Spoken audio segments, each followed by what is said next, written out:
What is going on, everybody? Back at it again. This is Wrestle Talk with the franchise. Coming to you as I always do on this here YouTube channel. Today, we will be diving into Saturday night's main event, which is taking place this Saturday. The Royal Rumble will be taking place in 2 weeks. So far, we have more people announced for the Royal Rumble for the men's side of things. We haven't really heard much about the women's Royal Rumble, but we did get a tease of a return. The Queen is returning, making her long-awaited return. We had a debut, a long anticipated, but not really, as they deemed it on Raw. It was the worst kept secret, with the debut of one Penta. We crowned the very first WWE Women's Intercontinental Champion, and I haven't talked about it in a while. We'll talk about AEW.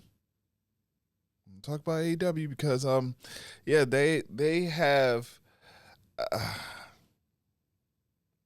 I'm gonna save that because y'all know once I go. So Saturday night's main event, as I said, this Saturday, January 25th, live from San Antonio. We are going to have 3 matches have been announced and confirmed so far.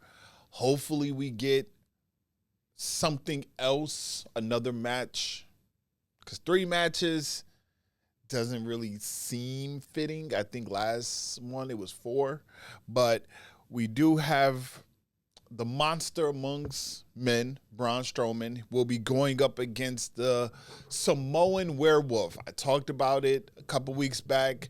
Seeing Braun Strowman and Jacob Fatu faced off was something that I anticipated seeing. This is the start of the Jacob Fatu run. We seen it on SmackDown this past Friday. He basically declared that, they're not taking no more shit from anybody. Very interesting to see his position with Solo, though. And the reason why I say that is because if you pay close attention, when Solo came out, and it was supposed to be that Solo was supposed to come out and acknowledge that Roman Reigns is indeed the only tribal chief, as he lost to him in tribal combat. But he didn't do that. He left. But it was more so me looking at Jacob Fatu and how Jacob kind of looked at Solo.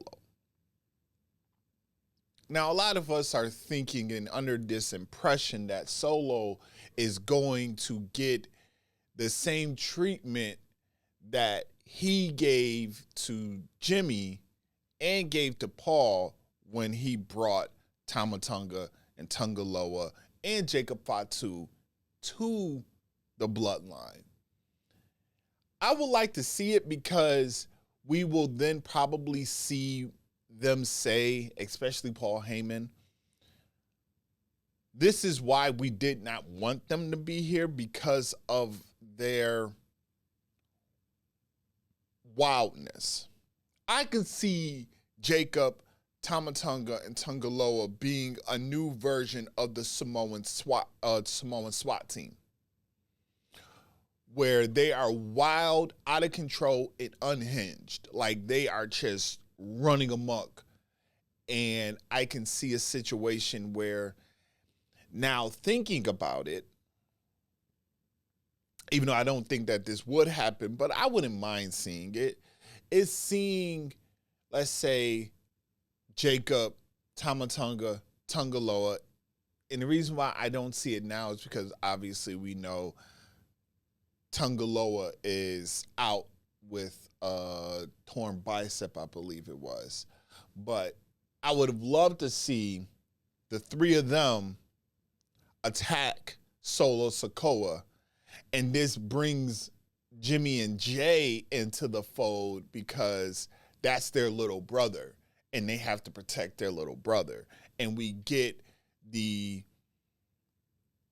brothers against the wild Samoans with Jacob Tamatonga Tungaloa. We'll love to see that.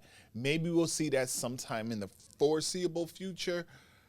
But I just feel, though, as if this moment right here with Jacob Fatu cutting the promo that he cut after Solo walked out, and we seen the just why all the wrestling fans in unison feel, though, as if Jacob Fatu is the next big thing. Like, he has everything that we want to see in a star, and we get that with him. And to see him and Braun Strowman square off, and they're going to have this out, I can see a strong performance from Jacob Fatu that will solidify he's not to play with because of just Braun Strowman. Braun Strowman, to me, is now the equivalent of, like, the Big Show now. And when I say that, I'm saying it in the sense of he's a monster. He's one big son of a bitch, as Pat McAfee loves to say. But we've seen what he did when he went up against Bronson Reed and the back and forth that they had. He put Bronson Reed over as being this monster. Like, it took a monster to take down a monster. It's like, as they refer to it as, it's like Godzilla and King Kong when those two had it. And I could see the same thing happening with Jacob and Braun Strowman. They haven't had their physical, they haven't had any physicality yet, which is good because it's just building up for that moment. Like, we've seen them square off, but we haven't seen them go to blows. And we get that this Saturday at Saturday night's main event. And I feel, though, as if this is the breakout match for Jacob Fatu, and Jacob Fatu will, to a degree, dominate Braun Strowman. Is he going to, like, drag him around? No, because I don't see that happening, but I could see him pummeling him and making Braun Strowman look less than a monster and solidifying himself as the real Samoan werewolf. So the next match we have coming up with Saturday night's main event is we have the Intercontinental title on the line with Braun Breaker going against Sheamus for what feels like is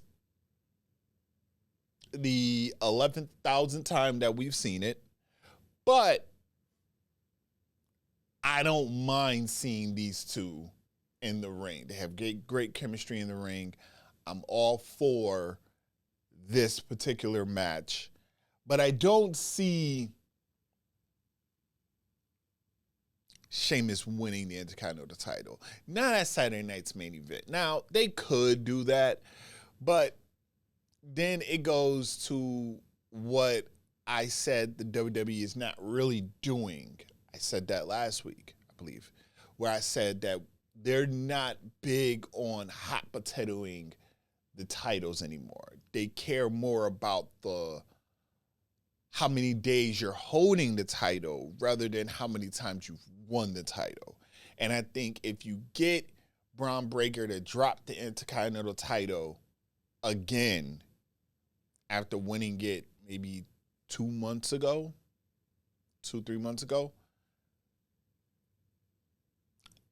for Sheamus, who deserves the Intercontinental title run. He wins the Intercontinental title run. He solidifies himself as a first ballot Hall of Famer, even though he's already a Hall of Famer. But that's the one title that he does not have under his belt that will make him a Grand Slam champion. Him being able to say, I held the world title, the WWE title, United States title, tag team titles, and the Intercontinental title. That's the only title that he's missing. And do I think he's going to get it at Saturday night's main event?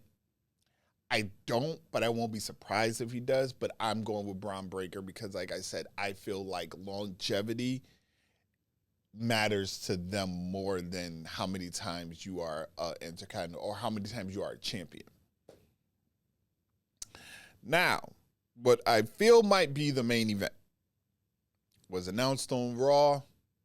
We have the world heavyweight champion, the ring general himself, Gunther, going up against main event Jey Uso.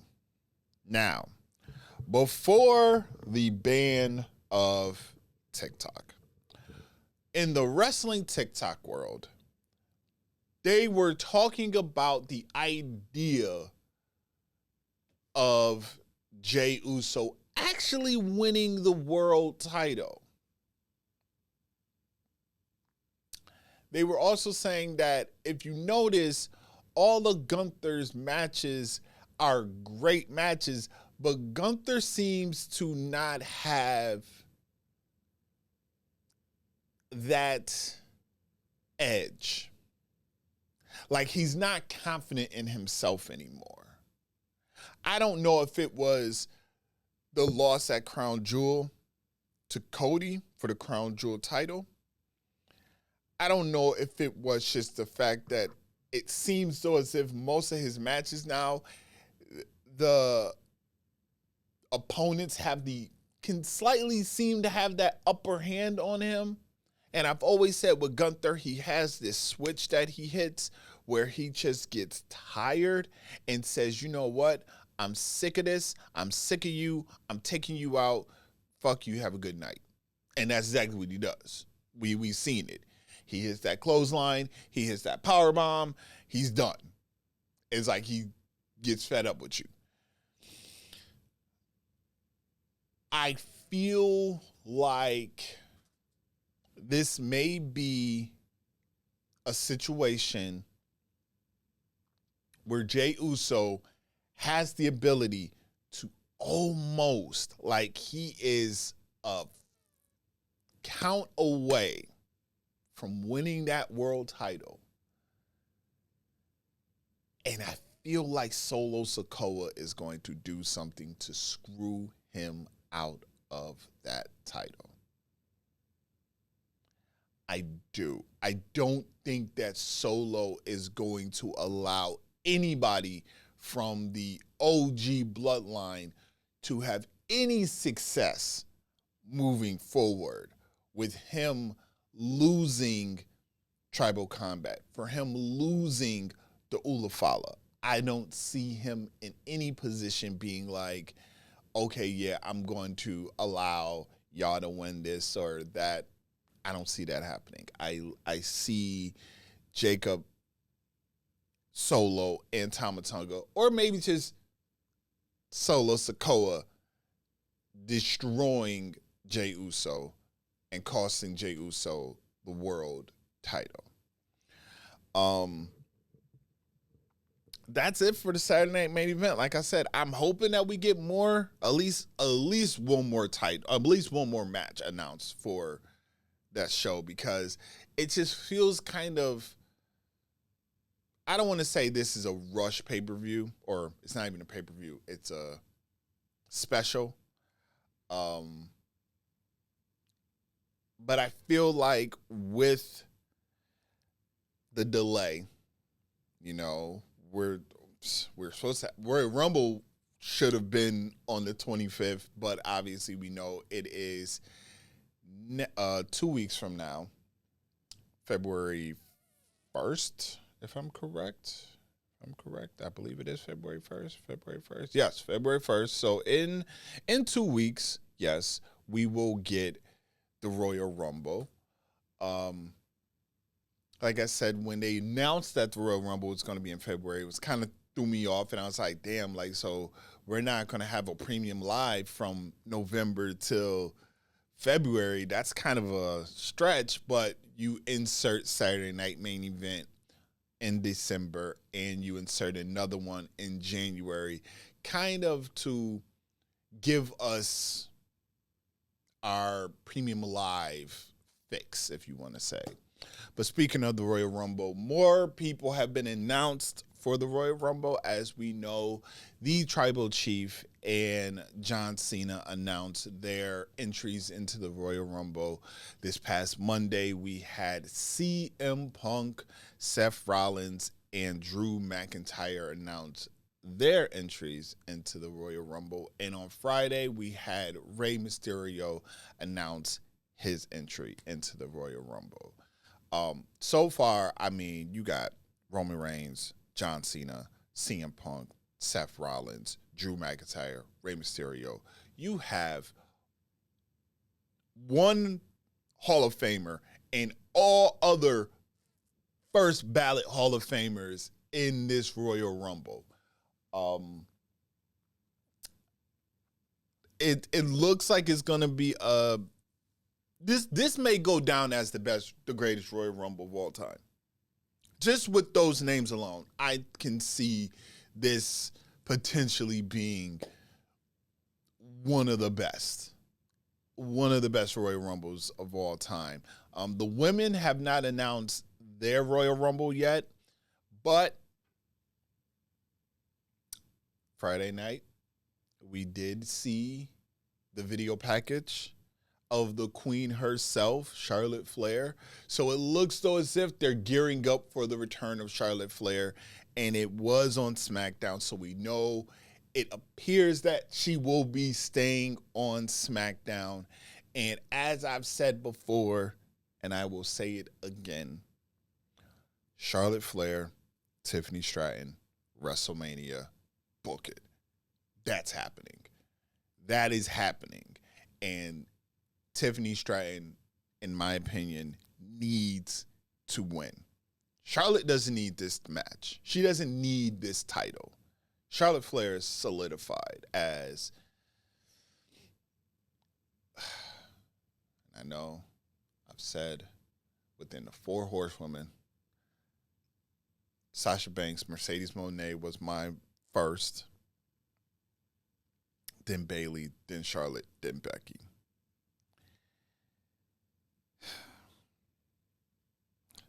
I'm saying this now because of the actions and just how you see how Mercedes Moné is now.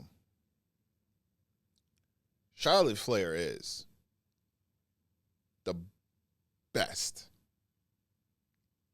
Top down. Like, accomplishments, say what you want to say about her. Yes, she's a Flair, but for her to get in the ring, this wasn't really her first passion, her first love. It was, we all know the story. It was her brother. She's fulfilling her brother's dream because her brother unfortunately passed away. And she's doing it in such a great way. I mean, Grant, we all love Charlotte as a heel. We don't love her as a face.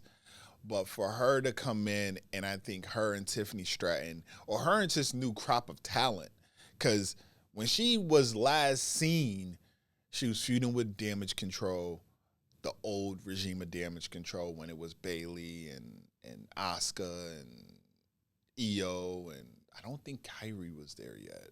But that crop of talent. So she hasn't gotten in the ring with Dakota Kai. I don't think she has. She hasn't gotten into the ring with Jade Cargill, which we all know is going to happen. She hasn't really got in the ring with Bianca Belair, let's be honest. We want to see that. That is one matchup we want to see. Obviously, we want to see her and Rhea Ripley go at it again. But the one that I personally want to see is her and Tiffany Stratton. Becky already handed her, like I said, Becky already gave her kind of, okay, pass the torch. Charlotte has the mantle. And she can pass the mantle and say, this is your opportunity. This is your time. And we can say the same with Bianca Belair and Jade Cargill, which, speaking of, can we kind of officially say that either Naomi or Bianca, or as I said before, both of them had something to do with Jade Cargill? And I feel like it's more Naomi, and Bianca's going to kind of, I know at first I thought that Naomi needed assistance, and that's where you're going to get Bianca to come in.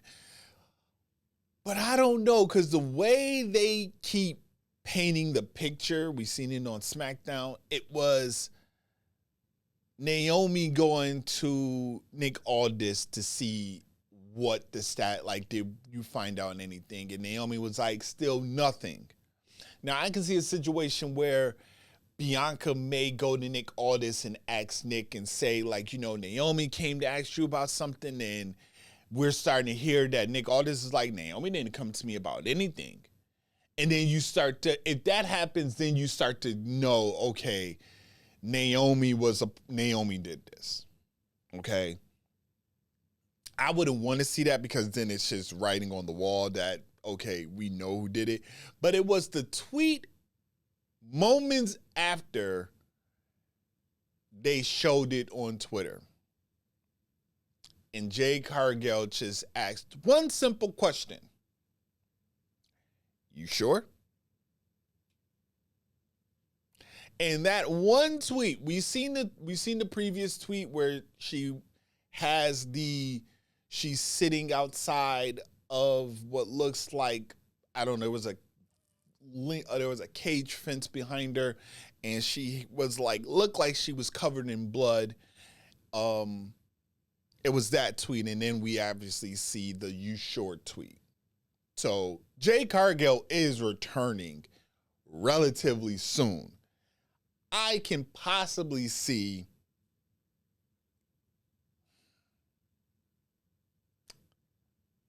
maybe Saturday night's main event, she appears. Maybe the Royal Rumble. Really wouldn't want to see her in the Royal Rumble, because we know she debuted last year at the Royal Rumble. So getting her to return at the Royal Rumble will kind of be like, okay, like, we are expecting a lot of returns and we are expecting a lot of surprises. But then what does that kind of mean for this story? You know, I would rather have her come back and have a moment where she confronts the attacker, which in my opinion is Naomi. So very excited for seeing Charlotte Flair returning, and obviously am very anticipating the return of Jade Cargill, and where does this story go from here? You know, I was one of the ones that kind of was thinking that Charlotte was the one to do it, because I thought that Charlotte was like, you are trying to, you're entering the big leagues, but you're trying to take my shine. But Charlotte's been gone for far too long, and I didn't really see a reason behind it other than maybe possibly jealousy. But Naomi fits more of the build of why she would attack Jade. And as I've said before, I said it last week, Naomi can sit there and say, the one, like, I left and I was still champion. Like, I never lost this tag team title. My partner just decided that we deserved better, or whatever the story may be, and that's why they left. And she wanted to come back and get what was rightfully hers, that she never lost. But I don't have my dance partner, my tag team partner, so who do I go with? Well, I'm going to go with Bianca, because I'm closer with Bianca. You're the new girl, and you got to earn this. You can't just come in and kind of just take over. So I could see a lot happening with that. Now, speaking of, since we're still focusing on the women, we crowned a new women's Intercontinental Champion, the very first women's Intercontinental Champion, and it unfortunately was not Dakota Kai. It wasn't. It wasn't. I was very disappointed, very sad, heartbroken about that. But as Dakota said, she's here for the long run. Minor setback, major comeback. But congratulations does go out to Lyra Valkyria for securing that Intercontinental title. I mean, if there was anybody that I think deserved it other than Dakota Kai, it was Lyra. She is, from the Raw side of things, if we're just saying based off Raw and SmackDown, she has the potential to be one of the best up and coming with her ability, her character. It's definitely something that is very different, but she has the potential to really just cement her legacy with this title run. And as you know, we have the United States Women's Champion in Chelsea Green, who is just taking the United States title to, even though she is the inaugural champion, it's going to be hard to follow Chelsea Green's title reign. I mean, she has Piper Niven as her security, as her Secret Service, as she deems herself to be the president of the United States. It's just fitting. Like I said it before, she deserved that title, and she's making the best out of this. I mean, the whole secret agent thing, the whole her not even being not even being born in the United States, and she is talking about how she's the best thing for America. It fits her. It definitely fits her. And we know Meacham and her, they're building this rivalry. We're seeing B-Fab starting to come into the fold. And this is why I wanted the women's division to have a secondary title, because now we're seeing more of the women that don't get the looks getting the looks now. B-Fab, Meacham. I'm pretty sure with Lyra, we're going to see Zelina Vega. We're going to see Sonya Deville, Zoe Stark, Shayna Baszler, Kyrie. We're going to see them getting into the fold as well. So that is something to look forward to. Now, what else are we going to look forward to? Well, for the past few weeks, leading up to the debut of Raw on Netflix, we were seeing this graphic randomly appear. And we kind of started to say, okay, who is this vignette for? Who is this video thing for? Because at first it was a zero. And then we started to see that the zero was forming into something of like a mask. And then we all knew what it was. If you are a wrestling fan, you already know Zero Miro. Penta made his debut, as Michael Cole referred to it as, the worst kept secret in wrestling. I mean, the day of his debut, they didn't even wait for his debut. They already put the merchandise out. WWE Shop was already advertising his t-shirts. His mask, everything was out there before Raw even went on air. So we all knew Penta was there. And we all knew when Adam Pearce told Chad Gable, we're going to book you against one of the greatest luchadors ever, Penta was it. As Michael Cole also referred to it as, Rey Mysterio will go down as the greatest luchador, but Penta has the argument for being the second best. This was in San Diego. He is, we all know the San Diego region, the California region is very heavily Mexican based. His family was there. His daughters were in tears because this was a moment that they wanted. Penta being in the WWE is a very fitting thing. And him and Chad Gable went probably, I think it was 20 minutes and was a great match.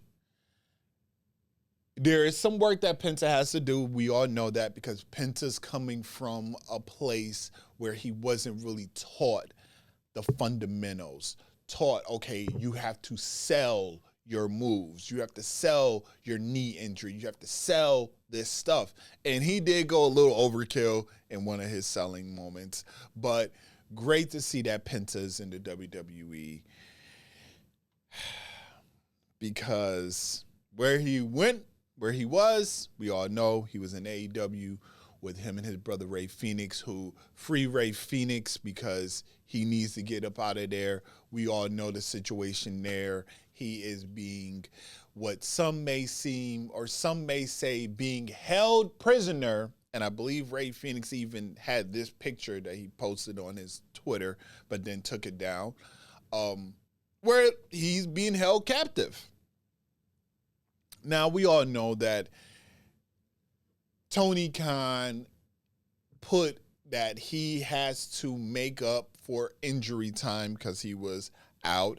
Baron Corbin came on the Twitter and made a statement that even the WWE has this, where if you were injured, you have to make up that time.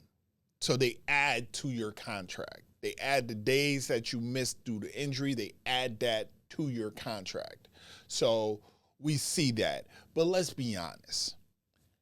Tony Khan wasn't going to do shit with Ray Phoenix. He wasn't doing nothing with Penta. The minute Tony Khan got wind that Penta and Ray Phoenix had a conversation, just a filler about WWE, he immediately was like, done. He's done with them. Tony Khan has 1,001 different Ray Phoenixes and Pentas in AEW right now. Hologram, the one guy with the mask, the bull mask, I forgot his name. It's just a whole bunch of luchadors. He's filled with them.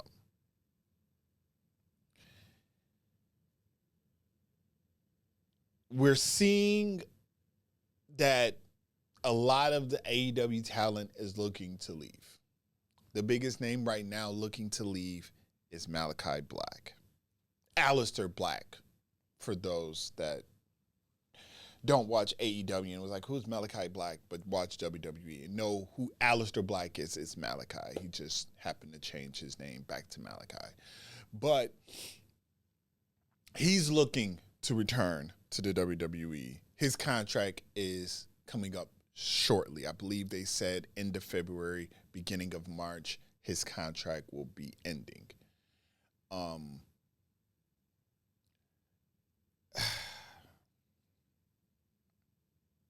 I told my videographer that once I get onto this rant, it may be a while. I said I wanted to shoot for about 45 minutes. According to this timer right here, it's 35 minutes in. I'm going to see if I can do this in 10 minutes. In 10 minutes, I'm going to see if I can get this AEW rant out. But before I go any further, my disclaimer is right here for AEW. Right here. Right here. I said for any time I'm going to talk about anything negative about AEW, this disclaimer goes right there. Now, with that being said, can we talk about what Tony Khan did this past week on Twitter, where he announced a 12-man tag team match? 12 men. Really?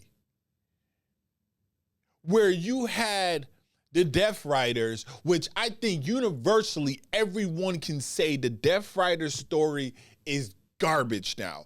Throw it out, get rid of it. Everyone's sick of it. Apparently, Jon Moxley is the one that's booking this. Lord help us. Teaming up with the Learning Tree, which is Chris Jericho, going up against Rated FTR, and I forgot who else the fuck else was a part of this whole thing. But it was just one big clusterfuck. And the fans in unison on Twitter, X, whatever you want to refer to it as, went off and was just like, why? Where's the story? Where is this coming from? It's just, why are we doing this? And as I said before, and I will continue to say this, Tony Khan only books for himself. He's not booking for the fans. He's booking for what he wants to do. Tony Khan is what happens when you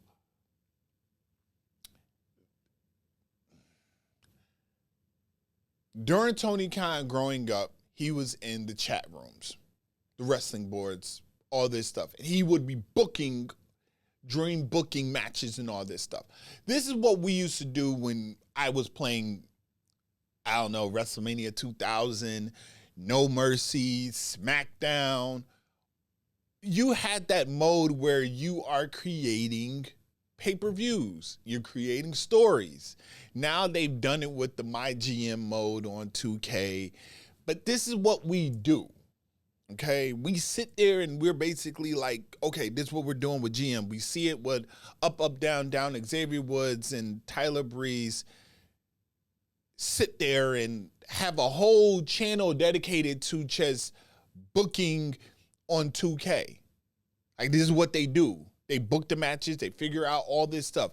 Tony Khan, now with the money, has basically said, I'm doing this and I'm booking for me. I'm not booking for no one else. I'm booking strictly for me.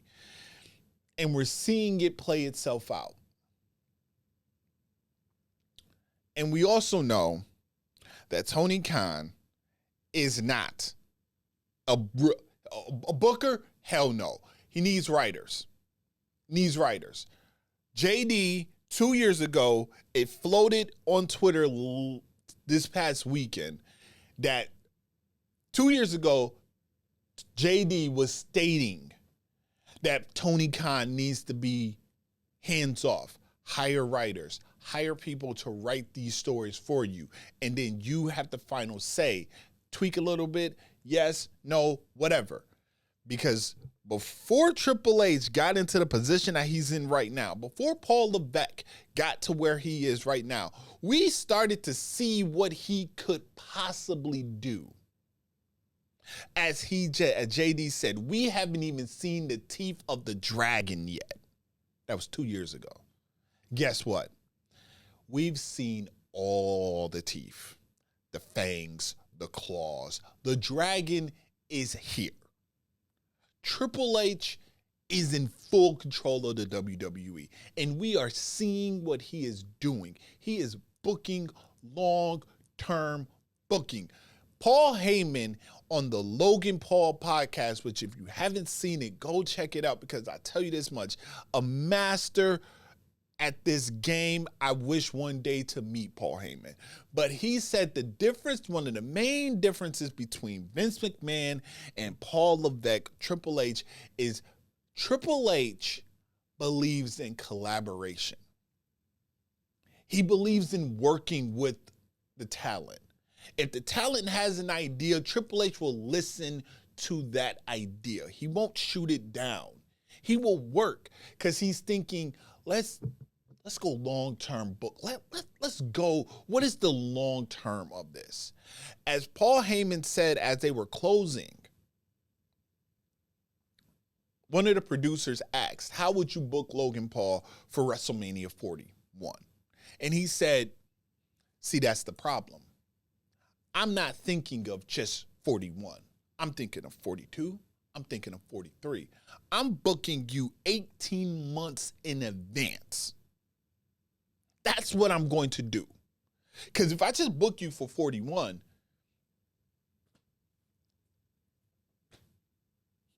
you won't matter. We need to build the story. We need to tell a story that is going to have substance, that's going to have feeling.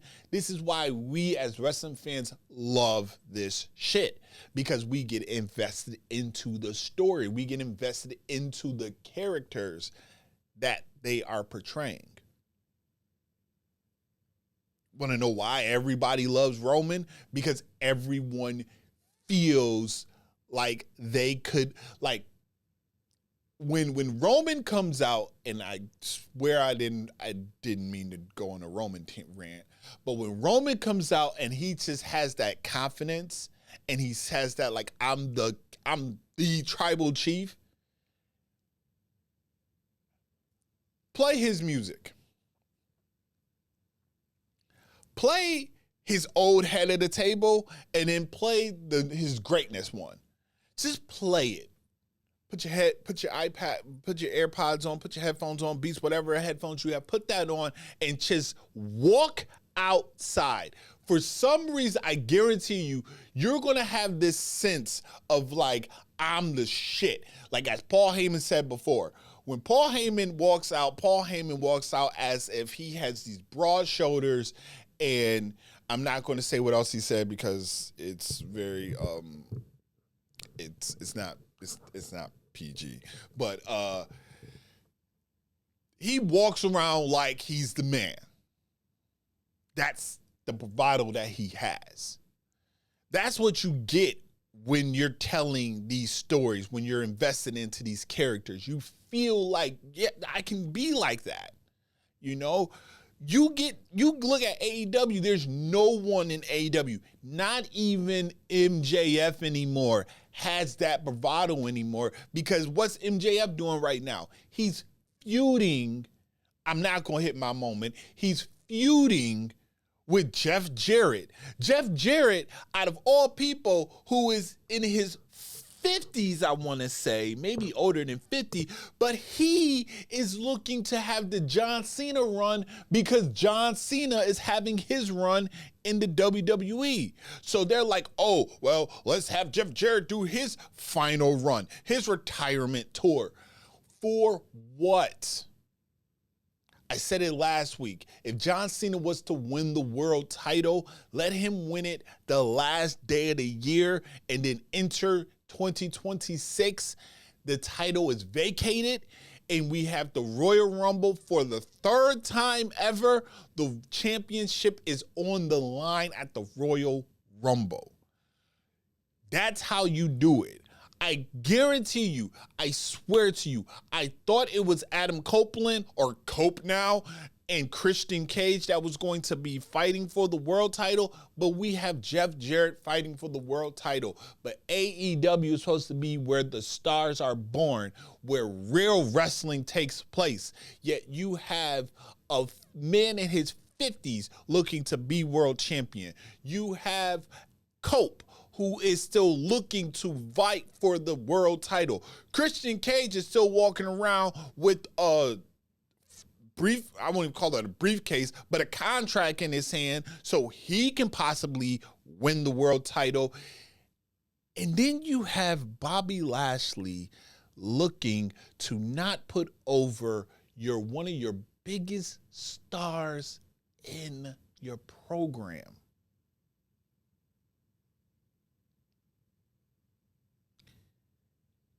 If you don't see the comparison, the parallel between Vincent Kennedy McMahon and Tony, I don't know what the fuck his middle name is, Khan, and to see how it's one and the same. We as wrestling fans hated the idea of the WWE when Brock Lesnar and all these old heads winning the world titles. We were, oh man, why are you putting the title on them? Why are you doing this? Giving it to a part-timer, this, that, and the third. And you are seeing, not that there's part-timers in AEW, but they're senior citizens in AEW. Cope, Christian, Jeff Jarrett, looking to be world champion. Bobby Lashley will eventually want to be world champion, but Bobby Lashley could have had an opportunity to build a story with Swerve Strickland. Yes, he won the first match, and apparently they were supposed to tell more of a story, but at the end of it all, Swerve was going to win. He was going to win the story, win the war. But apparently Bobby Lashley didn't want to do that. That's why we have pivot to Swerve and Ricochet.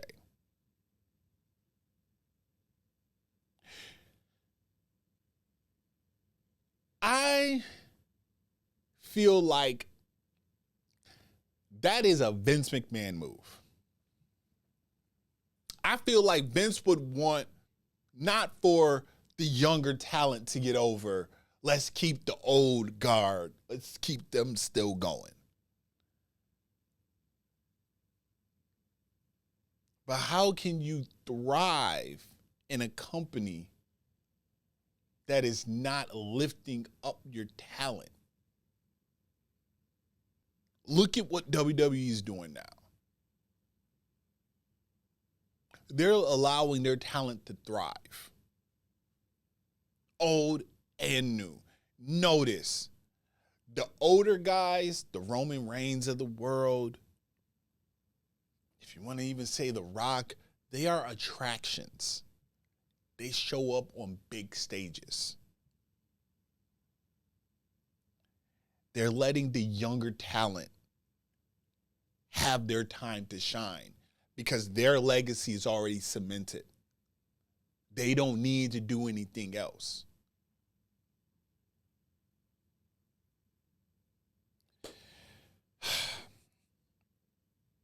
I went over by like 3 minutes.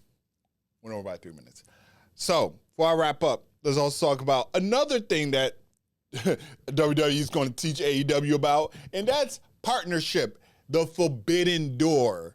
AEW started the Forbidden Door, and as we all know, we let you start it, but we're going to show you how to really do it. TNA and WWE announced a multi-year partnership. The press release is right here. I leave it right here for you guys to see it. But it looks though as if the partnership is involving NXT and TNA. And ironically enough, the day that they had made this announcement, TNA did a promotion for their pay-per-view, which happened yesterday, because you know this is dropping Monday. Yesterday, Genesis, and in that promotion for Genesis, we did see that there was a lot of NXT stars in there. So I'm going to be very interested to see where this goes. Obviously, we know, for example, we knew that Wes Lee and the Rascals had their feud going on. Obviously, say his name and he'll appear. I believe in Joe Henry. He was there. He was in NXT, so we all know that he's probably going to appear in there. But I'm really curious for the women's division. I'm very curious for the women's division because we all know that there's one particular woman that is back in TNA that I wanted to see in the WWE for a very long time. That's Tessa Blanchard, and I would love, even though we all have our opinion on Tessa Blanchard. I feel the same way. She is like in the Hulk Hogan category now. But I would love to see her in the WWE. Just see her get her ass whooped too. Like see her get worked.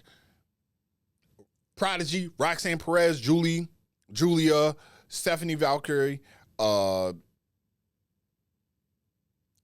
Jordan, Jada Parker. The list can go on for people I want to see to smoke her boots. But very interested, very excited to see this partnership take place. Also, I do believe, and I said this last week when I was talking about Roxanne Perez, and I did say that Roxanne was kind of like Bayley, And look who Bayley's about to feud with now. Roxanne Perez. I'm not saying that I kind of can just see shit from a mile away, because I don't. I did not expect to see Bayley and Roxanne have a match or start to build up to a match. I did not expect to see that happen. But I'm not upset at it at all. With that being said, that will do it for this episode of Wrestle Talk with the Franchise. Make sure that you follow us on Instagram at RCW_podcast. I have to grab my phone because the Ace now has a new handle for his Instagram.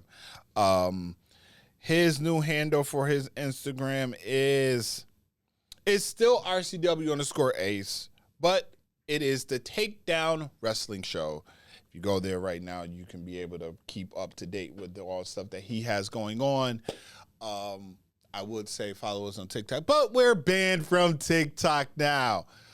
I need to really get the fuck over that shit. Anyway, but till next time, I will be back. Another episode. We will discuss the fallout of Saturday night's main event and what's happening moving forward, because then after that we know Royal Rumble, and then the kickoff to the road to WrestleMania officially starts. I am out. Till next week. Later.